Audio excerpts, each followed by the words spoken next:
Et ce chiffre atteste la matérialité des retrouvailles. 121 comme 121 milliards, le montant des échanges commerciaux, 121 milliards d'euros, le montant des échanges commerciaux en 2020 entre l'Union européenne et la Turquie. Nous, les Européens, sommes le premier partenaire de vous. J'ai mis les guillemets, les Turcs. Question pour vous, Öznur Siren, est-ce qu'au-delà de ces redemontades, de ces fâcheries ou de son patriotisme, le président Erdogan sait qu'il ne peut pas faire sans l'Europe? Monsieur Erdogan, il sait très bien qu'il ne peut pas faire sans l'Europe. Il l'a déjà dit. Il a dit, nous ne voyons nulle part autre que dans l'Union européenne. Nous voulons construire notre avenir avec l'Union européenne. Il l'a déjà dit. Mais moi, je pense que la Turquie a besoin de l'Europe tout autant que l'Europe a besoin de la Turquie. Surtout dans un tel contexte géopolitique où on voit, par exemple, le conflit entre l'Ukraine et la Russie. L'Europe a besoin de la Turquie plus que jamais, si vraiment elle veut peser devant la menace russe ou chinoise.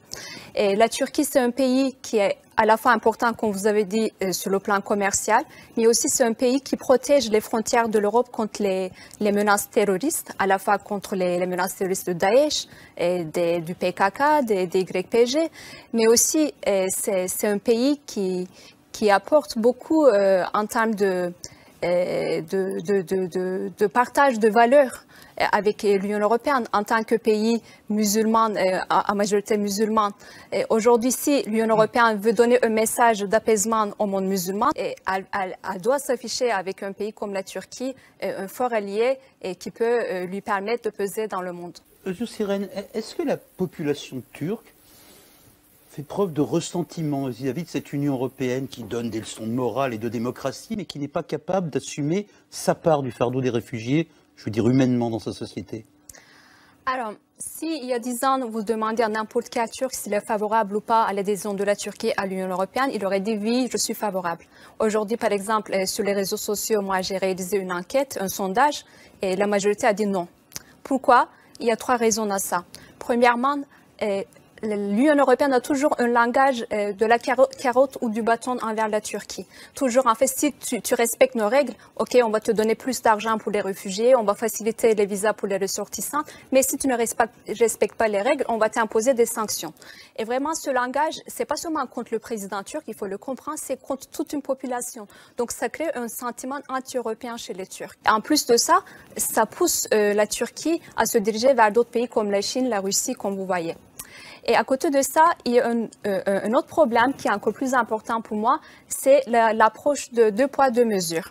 C'est-à-dire, quand il se passe quelque chose en Turquie, les réactions sont trop sévères. Et par exemple, là, on débat sur la dissolution du parti HDP.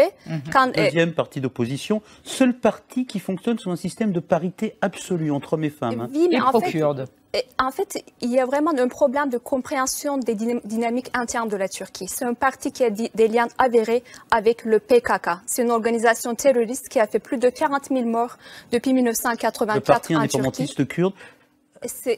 On ne dit pas que le deuxième, pardonnez-moi, mais c'est important. Ouais. Vous considérez vraiment, au-delà de la propagande du président, que le deuxième parti d'opposition est un parti terroriste? C'est pas moi qui le considère. Il y a un acte d'accusation qui a été remis par la Cour de cassation. Il faut vraiment le lire, et de 609 pages qui montrent un par un tous les liens du HDP avec le PKK. Juste un exemple, par exemple. Rapidement. L'ex-coprésident du parti HDP, Selahattin Demirtas, lors d'un meeting, il dit clairement, vous allez voir, on va encore ériger la statue d'Abdullah Öcalan, qui est le chef du PKK, qui est actuellement emprisonné à İmralı. Imaginez le chef d'un parti français qui dit, vous allez voir, on va ériger la statue du chef de Daesh. C'est inconcevable. Et pareil, il y a un sujet que la presse étrangère n'aborde pas du tout, c'est le cas des maires de Diyarbakır. Ce sont des maires qui font un sit-in devant le siège du parti HDP à Diyarbakır depuis l'année 2019 pour justement dire que leurs fils ont été enrôlés de force par le HDP pour être envoyés dans les camps du PKK. Voilà, tout ça, c'est des preuves qui illustrent bien que le HDP a des liens avec le PKK et c'est la majorité de la population qui le pense. Ce n'est pas seulement le parti au pouvoir, c'est aussi l'opposition qui le pense. Ça, c'est quelque chose d'important. Erdogan est un obstacle à la bonne entente entre la Turquie et l'Union européenne? Moi, je ne le pense pas du tout. Erdogan n'est pas un obstacle. C'est juste qu'il faut vraiment, encore une fois, comprendre les dynamiques internes de la Turquie. Sa position géographique est très difficile c'est un pays qui est frontalier avec des pays compliqués comme la Syrie, l'Irak. Et c'est un pays qui lutte contre différentes organisations terroristes. Donc, on ne peut pas évaluer la Turquie de la même manière qu'on évalue la Norvège ou la France. Merci, Öznur Siren. Merci à tous les trois.